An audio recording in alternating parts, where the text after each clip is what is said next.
ouvert, hein, donc j'ai pu fermer. Ici, je peux aller directement à l'endroit où je voulais, qui a été renvoyé vers ce que je voulais. Et si je retourne sur l'accueil, il va de nouveau avoir le pop-up qui arrive. C'est pour ça que l'importance du cookie, en fait, pour pas que ça se remette tout le temps dessus.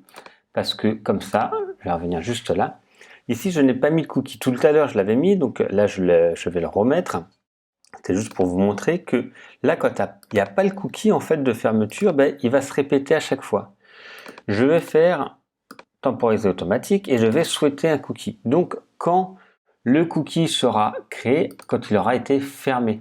Ok, donc en fait, ça va éviter que ce cookie, que ce pop-up se rouvre. Si pendant un délai d'un mois, enfin on va pouvoir définir après le délai, la personne retourne sur ce site, mais il ne verra pas cette fenêtre. Ça va éviter pas mal de problèmes parce que c'est assez embêtant quand on est dessus. On va pouvoir modifier ici maintenant le délai. Ok, 1 heure, donc il faudra écrire en anglais.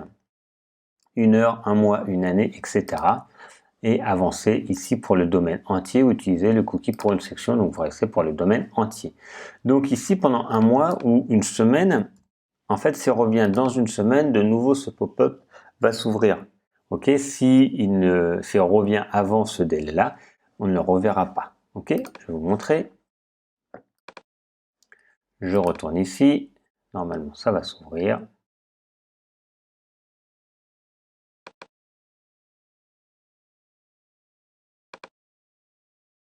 J'avais déjà fait l'ouverture, c'est peut-être pour ça que ça ne le fait plus. Voilà, alors, je vais le supprimer, parce qu'en fait, c'est ce qui s'était passé.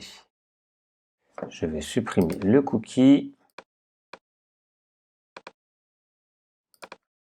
Comme ça, vous allez voir la différence. Hop, ajouter. Ça va se déclencher. Donc là, il n'y a pas de cookie. Je retourne juste là.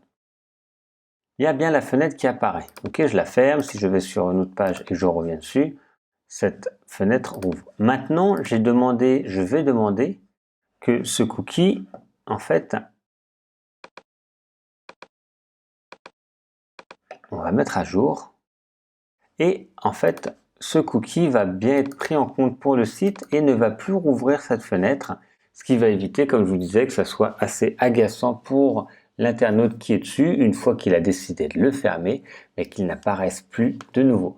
Voilà pour des paramètres de pop-up. Il y a d'autres extensions qui en font. Celle-là, c'est très simple. Et comme je vous dis, ici, vous mettez vraiment ce que vous voulez, autant de pop-up que vous voulez, et vous l'attribuez à l'endroit où vous voulez quand vous faites le ciblage. Ok, donc vous pouvez en mettre où et vous pouvez en mettre plusieurs également.